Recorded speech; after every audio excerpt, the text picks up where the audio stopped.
আজি মই আপোনালোকৰ ওচৰলৈ লৈ আহিছোঁ অন্য এটা বিষয়বস্তু, এটা পদ্ধতিৰ বিষয়ে।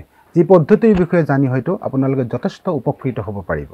আপোনালোকে সকলোৱে ঘৰত ফুল পুলি ৰুৱে, গছ পুলি ৰুৱে, আৰু এই ফুলবোৰ যেতিয়া সুন্দৰকৈ ফুলি উঠে আপোনালোকৰ বা আমাৰ মনত কেনেকুৱা লাগে।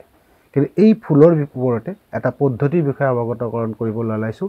মোৰ সন্মুখত আছে এজোপা বাগানভেলিয়া ফুল, হালধীয়া ৰঙৰ এই বাগানভেলিয়া ফুল। ইমান সুন্দৰকৈ ফুলি আছে। আপোনাৰ ঘৰৰ সন্মুখত বাৰান্দাখনত যদি এনেকুৱা ধৰণৰ ফুল দুজোপামান ফুলি থাকে, সেই ঘৰখন কেনেকুৱা দেখিবলৈ, বাৰান্দাখন ভাল লাগিব। গতিকে আমি জানিবলৈ বিচাৰিছোঁ যে এই বাগানভেলিয়া ফুলজোপা কেনেকৈ কাটিং কৰি আমি এডাল গছৰ পৰা, এডাল বাগানভেলিয়া প্লেণ্টৰ পৰা আমি তাক বঢ়াই লৈ গৈ 2টা 3টা 4টা 5টা 10টা আৰু বহুত হয়তো বাগানভেলিয়া আমি প্লেণ্ট বনাব পাৰিম। আমি সেই পদ্ধতিৰ বিষয়ে শিকিবলৈ গৈ আছোঁ যে এজোপা বাগানভেলিয়া গছ কি ধৰণে কাটিং কৰি তাক আমি বঢ়াই লৈ যাব পাৰোঁ। এইজোপা বাগানভেলিয়া মোৰ ওচৰত আছে। এই বাগানভেলিয়াজোপা এবছৰ আগত মই কাটিং কৰি ৰুইছিলোঁ আৰু এই বছৰ ইমান সুন্দৰকৈ ফুলিছে।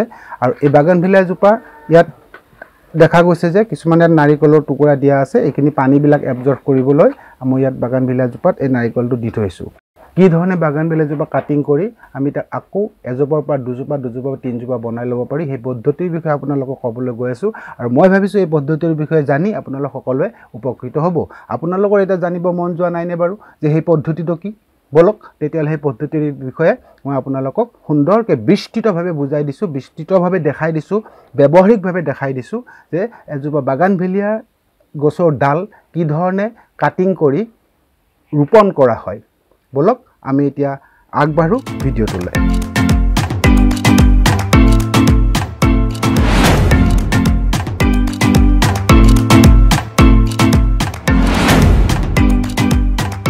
এই বস্তুকেইটা হ'ল, এইটো হ'ল বালিচহীয়া মাটি। ইয়াত অকল মাটিয়ে নাই, মাটি আৰু বালি মিক্স আছে। এইটো একেবাৰে শুকান কৰি ল'ব লাগিব যাতে ইয়াত অকণমানো পানী নাথাকে। ৰ'দত কেইবাদিনো ইয়াক শুকুৱাব লাগিব মাটিটো। তিতা থাকিলে কি হ'ব, কাৰণ জানো মাটিত ভেঁকুৰ থাকে, সেই ভেঁকুৰটো নমৰিলে হয়তো সেই কাটিংটো অনিষ্ট কৰিব পাৰে। গতিকে মাটিটো যিমান পাৰি ভালকৈ শুকুৱাই ল'ব লাগে। এইটো হ'ল কেঁচুসাৰ, ভাৰ্মি কম্পষ্ট বুলি কয়। এই কেঁচুসাৰটো আমি ঘৰতো বনাই ল'ব পাৰোঁ। পৰৱৰ্তী পৰ্যায়ত কেঁচুসাৰ কেনেকৈ বনোৱা যায় ঘৰত মই তাৰ বিষয়ে ভিডিঅ' বনাম। আৰু অলৰেডি মই এই কম্পষ্টৰ ওপৰত ভিডিঅ' বনাইছোঁৱেই, আৰু এইটো কিনিবও পায় বজাৰত। এইটো হ'ল কোকোপিট। কোকোপিট মানে নাৰিকলৰ গুড়ি। নাৰিকলৰ এইটো বজাৰত কিনিব পায়, নাৰ্চাৰীত কিনিব পায়।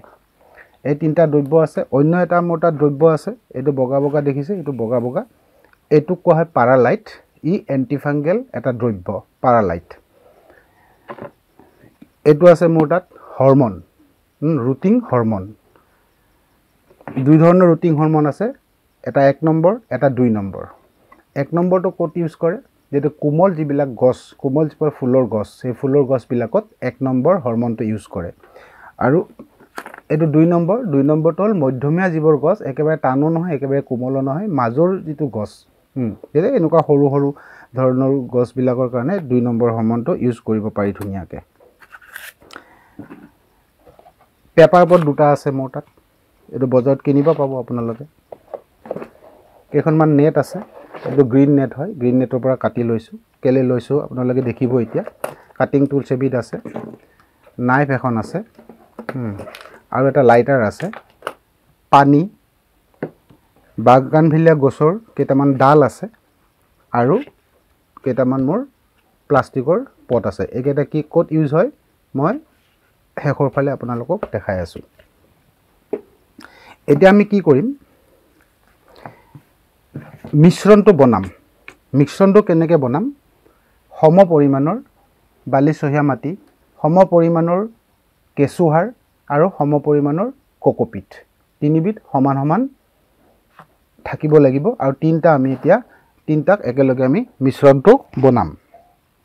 মিশ্ৰণটো কেনেকৈ বনাম, আমি প্ৰথম মাটিখিনি দি ল'ম। মই এতিয়া দেখুৱাৰ কাৰণে হয়তো গোটেইখিনি নিদিওঁ, খুব কম পৰিমাণে দিছোঁ। তাৰপিছত কেঁচুসাৰ 50% কেঁচুসাৰ দিম, কেঁচুসাৰ দিলোঁ। তাৰপিছত কোকোপিট দিম, কোকোপিট দিলোঁ। সমান সমান পৰিমাণৰ হ'লে ভাল, মিশ্ৰণটো ভাল হয় তেতিয়া। আৰু আমি কি কৰিম, পাৰালাইট অলপ পাৰালাইট দিম পাৰালাইটটো বেছি পৰিমাণে দিব নালাগে এটা জোখত এনেকুৱা ইমানখনমান পাৰালাইট দিলে হৈ যাব এতিয়া আমি এইটো মিশ্ৰণটো ধুনীয়াকৈ বনাম এইটো আমাৰ হৈ গ'ল মোটামুটি প্ৰটিন মিক্সটো হৈ গ'ল এতিয়া আমি ইয়াক কি কৰিম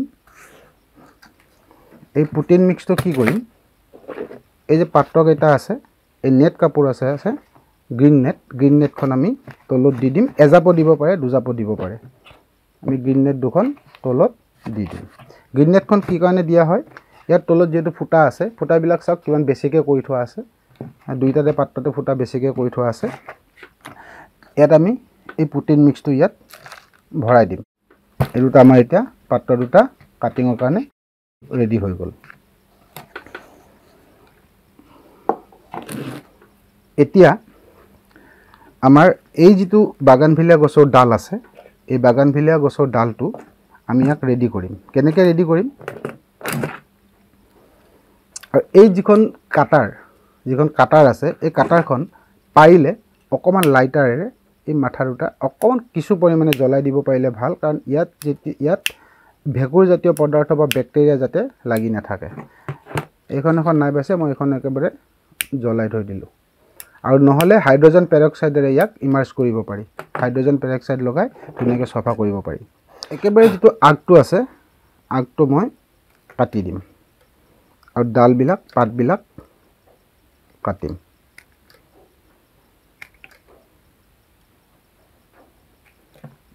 পাতটো বেছিকৈ থাকিব নালাগে পাতটো খুব কম পৰিমাণে থাকিব লাগে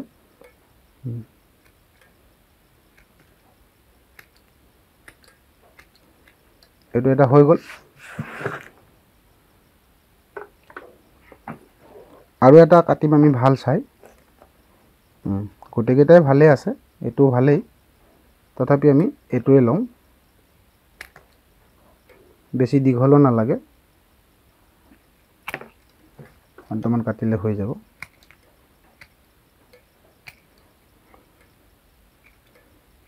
এটা আমাৰ যেটো দুটা পাত্ৰ আছে মই দুটা ৰেডি কৰি লৈছো আৰু এটা পাত কাটিব পাৰিম এইটো চাব আপোনাৰ যত এই পাত ওলোৱা যেটো ইয়াত গাঠিটো থাকে ইয়াৰ ওচৰত এই নাইফখনেৰে খুব সাৱধানে এখন কিন্তু ধাৰ থকা হ'ব লাগিব একেটা ৰেপতে কাটিব লাগিব যাতে ই থেতেলা নহয় একেটা ৰেপতে কাটিব লাগিব এটো কাটিব লাগিব ঠিক তেনেকৈ দুইটা কাটি লৈছো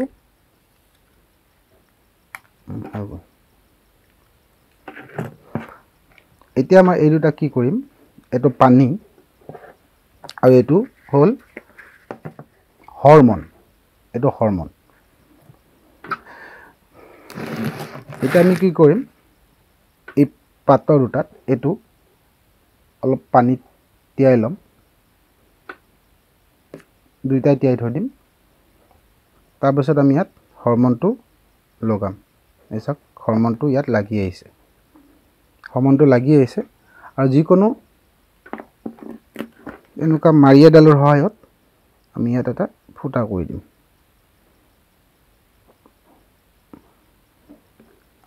এইটো সাৱধানে হৰমনটো যাতে এৰা খাই না যায় এইটো আমাৰ এটা হৈ গ'ল অন্যটো ৰুম আমি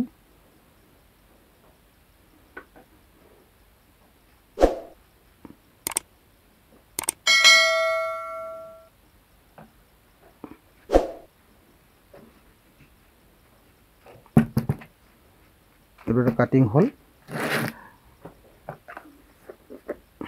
এইটো ডালটো কাটিং কৰাৰ সময়ত খুব বেছি পুৰত ডাল ল'ব নালাগে অলপ আগৰ ফালৰ ডালটো ললে সোনকালে তাৰ ৰুটিংটো সোনকালে হয় এতিয়া আমাৰ এই দুখন প্লেট লৈছো এই প্লেট দুখন হেঙ্গিং টাবৰ তলৰ পৰা খোলা হৈছে হেঙ্গিং টাবৰ তলত লাগি থাকে এই প্লেট দুখনত দিম কি কাৰণে দিম যাতে পানীটো হি উলাই না যায় এটোটা আমাৰ ৰেডি হৈ গ'ল আৰু এই পানীটো যেটো দিয়া হৈছে এই পানীটো আসলতে যদি অকমান গৰম কৰি কিনে উতলাই কিনে লব পাৰে আৰু ভাল ইয়াৰ বেক্টেৰিয়াটো মৰিলে ইয়াৰ গছৰ ডালকেইটা কেতিয়াও ফাংগাছ নহয় আৰু ফাংগাছ হলে কি হয় ডালকেইটা হয়তো মৰি থাকিব পাৰে এতিয়া আমাৰ ইয়াৰ পৰৱৰ্তী কামটো হ'ল আমি ইয়াক পানী দিম। পানী কিমান দিম? সম্পূৰ্ণ তিয়াই আমি পানী দিম ইয়াক। খুব লাহে লাহে পানী দিব লাগিব ইয়াক। এতিয়া পানীটো লাহে লাহে এবজৰ্ব হৈ গুচি যাব, তলফালে ওলাই যাবগৈ। এতিয়া পানীটো দিয়াৰ পিছত আমাৰ ইয়াৰ এইখিনি কাম হৈ গ'ল। এতিয়া আমি কি কৰিম, দুটা এনেকুৱা পাত্ৰ, এই পাত্ৰকেইটা কিহৰ পাত্ৰ আপোনালোকে গম পাইছে দেখিলে, এইবোৰ হোটেলত দৈ চৈ বনায়, দৈ চৈ বনোৱা, এইটো কিনি আনিছোঁ। এই পাত্ৰ দুটা আমি ইয়াত ঢাকি দিম, এনেকুৱাকৈ ঢাকি দিম যাতে কোনো ধৰণৰ হাৱা ইয়াত নোসোমায়।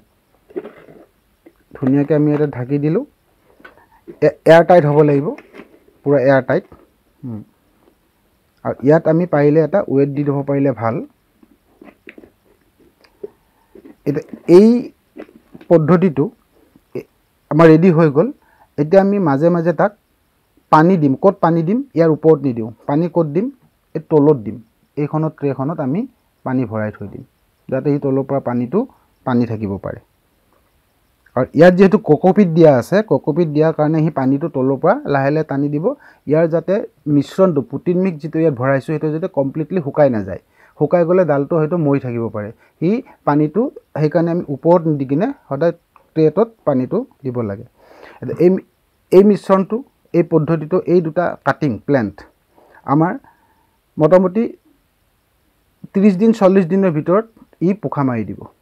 গতিকে এইটো আমি গৰম, একেবাৰে ৰ'দতো নহয় আৰু একেবাৰে ছাঁতো নহয়, তেনেকুৱা জেগাত এইটো থৈ দিম। আৰু 40 দিন বা 1 মাহ পিছত, 1 মাহ বা 40 দিন পিছত এইটো চাম, ই কি ধৰণে তাৰ ৰুটিংটো সৃষ্টি হৈছে আৰু কি ধৰণে পোখা মেলিছে, সেইটো আমি চালে গম পাই যাম। এতিয়া আমি এইটো সংৰক্ষণ কৰি থৈ দিম আৰু 40 দিন পিছত ইয়াক আমি চাম।